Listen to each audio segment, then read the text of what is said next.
ಸ್ನೇಹಿತರೆ, ನಮ್ಮ ಭಾರತದ ರಕ್ಷಣಾ ಬೆಳವಣಿಗೆಗಳ ಪ್ರತಿಯೊಂದು ಸುದ್ದಿಯೂ ನಿಮಗೆ ತಲುಪಬೇಕೆಂಬುದು ನಮ್ಮ ಉದ್ದೇಶ. ನಿಮ್ಮ ಒಂದು ಸಬ್ಸ್ಕ್ರೈಬ್ ನಮಗೆ ದೊಡ್ಡ ಪ್ರೋತ್ಸಾಹ. ದಯವಿಟ್ಟು ಸಬ್ಸ್ಕ್ರೈಬ್ ಮಾಡುವುದರ ಮೂಲಕ ಪ್ರೋತ್ಸಾಹ ನೀಡಿ ಎಂದು ನಿಮ್ಮಲ್ಲಿ ಕೇಳಿಕೊಳ್ಳುತ್ತೇವೆ. ನಮಸ್ಕಾರ ಗೆಳೆಯರೇ, ದೇಶ ಪ್ರೇಮಿಗಳೇ, ನಮ್ಮ ಕನ್ನಡ ಡಿಫೆನ್ಸ್ ನ್ಯೂಸ್ ಯೂಟ್ಯೂಬ್ ಚಾನಲ್ಗೆ ಸ್ವಾಗತ ನಿಮಗೆ.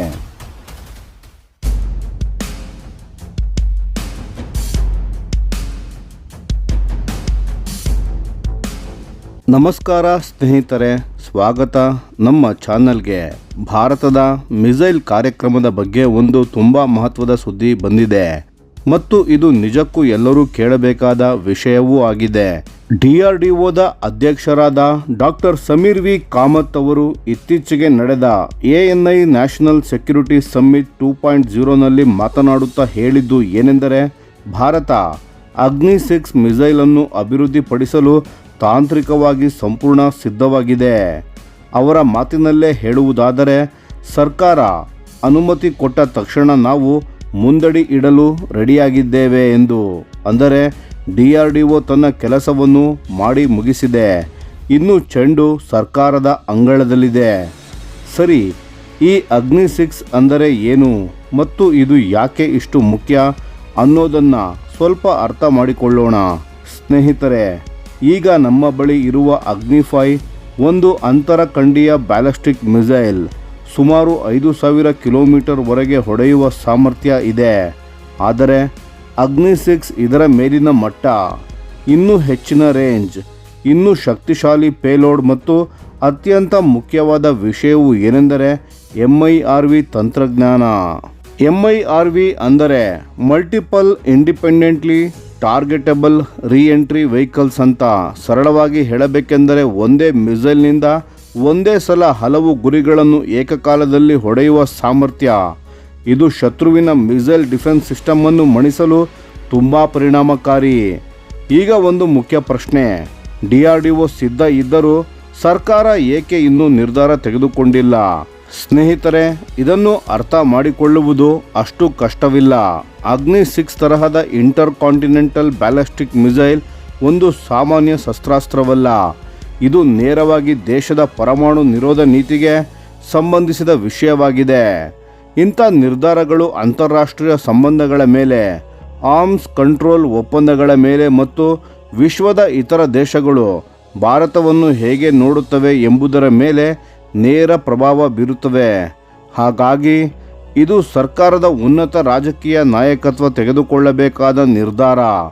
DRDO ಅದನ್ನು ತೆಗೆದುಕೊಳ್ಳಲು ಸಾಧ್ಯವಿಲ್ಲ. ಇನ್ನು ತಾಂತ್ರಿಕ ದೃಷ್ಟಿಕೋನದಿಂದ ನೋಡಿದರೆ DRDO ಇಷ್ಟು ಬೇಗ ಹೇಗೆ ಸಿದ್ಧವಾಯಿತು ಅನ್ನೋ ಪ್ರಶ್ನೆ ಕೆಲವರಿಗೆ ಬರಬಹುದು. ಉತ್ತರ ಸರಳ. ಅಗ್ನಿ ಸರಣಿ ಮಿಸೈಲ್ಗಳು ದಶಕಗಳ ಅಭಿವೃದ್ಧಿ ಕಾರ್ಯದಿಂದ DRDO ಈಗಾಗಲೇ propulsion, guidance system, re-entry vehicle designs ಮತ್ತು ಅಡ್ವಾನ್ಸ್ಡ್ ಮೆಟೀರಿಯಲ್ಸ್ ಈ ಎಲ್ಲ ಕ್ಷೇತ್ರಗಳಲ್ಲಿ ಉತ್ತಮ ಪ್ರಗತಿಯನ್ನು ಸಾಧಿಸಿದೆ. ಹಾಗಾಗಿ ಅಗ್ನಿ 6 ಅನ್ನು ಶೂನ್ಯದಿಂದ ಶುರು ಮಾಡುವ ಅಗತ್ಯ ಇಲ್ಲ. ಈಗಾಗಲೇ ಇರುವ ತಂತ್ರಜ್ಞಾನವನ್ನು ಮೇಲ್ದರ್ಜೆಗೇರಿಸಿ ಮುಂದೆ ಹೋಗಬಹುದು. ಇದರಿಂದ ಸಮಯ ಮತ್ತು ಅಪಾಯ ಎರಡೂ ಕಡಿಮೆ ಆಗುತ್ತದೆ. ಇದರ ಜೊತೆಗೆ ಕಾಮತ್ ಅವರು ಇನ್ನೊಂದು ಮಹತ್ವದ ವಿಷಯವನ್ನು ಹೇಳಿದ್ದಾರೆ, ಕನ್ವೆನ್ಷನಲ್ ಮಿಸೈಲ್ ಫೋರ್ಸ್ ರಚನೆಯ ಬಗ್ಗೆ. ಅವರ ಪ್ರಕಾರ ಭಾರತಕ್ಕೆ 3 ರೀತಿಯ ಬ್ಯಾಲಿಸ್ಟಿಕ್ ಮಿಸೈಲ್ಗಳು ಬೇಕು: ಶಾರ್ಟ್ ರೇಂಜ್, ಮೀಡಿಯಂ ರೇಂಜ್ ಮತ್ತು 2,000 ಕಿಲೋಮೀಟರ್ವರೆಗಿನ ದೀರ್ಘ ಶ್ರೇಣಿಯ ಕ್ಷಿಪಣಿಗಳು. ಅದರ ಜೊತೆಗೆ ಕ್ರೂಸ್ ಮಿಸೈಲ್ಸ್ ಮತ್ತು ಹೈಪರ್ಸಾನಿಕ್ ಮಿಸೈಲ್ಗಳು ಕೂಡ ಈ ಪಡೆಯಲ್ಲಿ ಸೇರಿಸಬೇಕು ಅಂತ. ಬೇರೆ ಬೇರೆ ರೇಂಜ್ಗಳಲ್ಲಿ ಬೇರೆ ಬೇರೆ ಟ್ಯಾಕ್ಟಿಕಲ್ ಉದ್ದೇಶಗಳಿಗೆ ಬಳಸಲು. ಮತ್ತು ಶಾರ್ಟ್ ರೇಂಜ್ ವಿಭಾಗದಲ್ಲಿ ಒಳ್ಳೆ ಸುದ್ದಿ ಏನೆಂದರೆ, ಪ್ರಳಯ್ ಮಿಸೈಲ್ ಈಗ ಅಂತಿಮ ಟೆಸ್ಟಿಂಗ್ನ ಹಂತದಲ್ಲಿದೆ ಮತ್ತು ಶೀಘ್ರದಲ್ಲೇ ಸೇನೆಗೆ ಇಂಡಕ್ಟ್ ಆಗಲಿದೆ ಎಂದು ಕಾಮತ್ರವರು ಹೇಳಿದ್ದಾರೆ. ಇದಲ್ಲದೆ ಈಗಾಗಲೇ ಇರುವ ಕೆಲ ಸ್ಟ್ರಾಟಜಿಕ್ ಮಿಸೈಲ್ಗಳನ್ನು ಟ್ಯಾಕ್ಟಿಕಲ್ ಉಪಯೋಗಕ್ಕೆ ಕನ್ವರ್ಟ್ ಮಾಡಬಹುದು ಎಂದು ತಿಳಿಸಿದ್ದಾರೆ.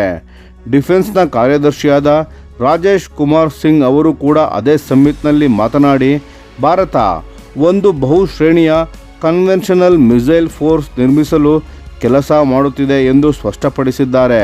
ಒಟ್ಟಿನಲ್ಲಿ ಹೇಳಬೇಕೆಂದರೆ DRDO ತನ್ನ ಸಾಮರ್ಥ್ಯವನ್ನು ತೋರಿಸಿದೆ. ತಂತ್ರಜ್ಞಾನ ಸಿದ್ಧವಾಗಿದೆ. ಅಗ್ನಿ 6 ಭಾರತದ ಮಿಸೈಲ್ ಶಕ್ತಿಯನ್ನು ಇನ್ನೊಂದು ಮಟ್ಟಕ್ಕೆ ಕೊಂಡೊಯ್ಯಲಿದೆ. ಆದರೆ ಅದಕ್ಕೆ ಸರ್ಕಾರ ಹಸಿರು ನಿಶಾನೆ ಕೊಡಬೇಕು. ಆ ನಿರ್ಧಾರ ಯಾವಾಗ ಬರುತ್ತದೆ ಎಂದು ನಾವು ಕಾಯೋಣ.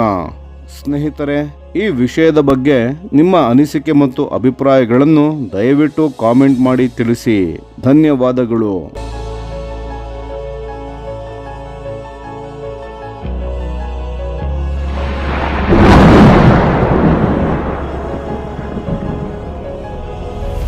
ಈ ವಿಡಿಯೋ ನಿಮಗೆ ಇಷ್ಟವಾಗಿದ್ದರೆ ಲೈಕ್ ಮಾಡಿ ಮತ್ತು ನಮ್ಮ ಚಾನೆಲನ್ನು ಸಬ್ಸ್ಕ್ರೈಬ್ ಮಾಡಿ ಹಾಗೂ ಬೆಲ್ ಐಕಾನ್ ಒತ್ತಿ. ಯಾವ ಅಪ್ಡೇಟ್ಗೂ ಮಿಸ್ ಆಗಬೇಡಿ. ಡಿಫೆನ್ಸ್ ಸುದ್ದಿಗಳನ್ನು ತ್ವರಿತವಾಗಿ ಪಡೆಯಿರಿ. ನಿಮ್ಮ ಬೆಂಬಲವೇ ನಮ್ಮ ಶಕ್ತಿ. ಭಾರತ ಬಲಿಷ್ಠವಾಗಲಿ ಎಂದು ಆಶಿಸುತ್ತಾ ಭಾರತ ಮಾತೆಗೆ ಜೈ. ಧನ್ಯವಾದಗಳು.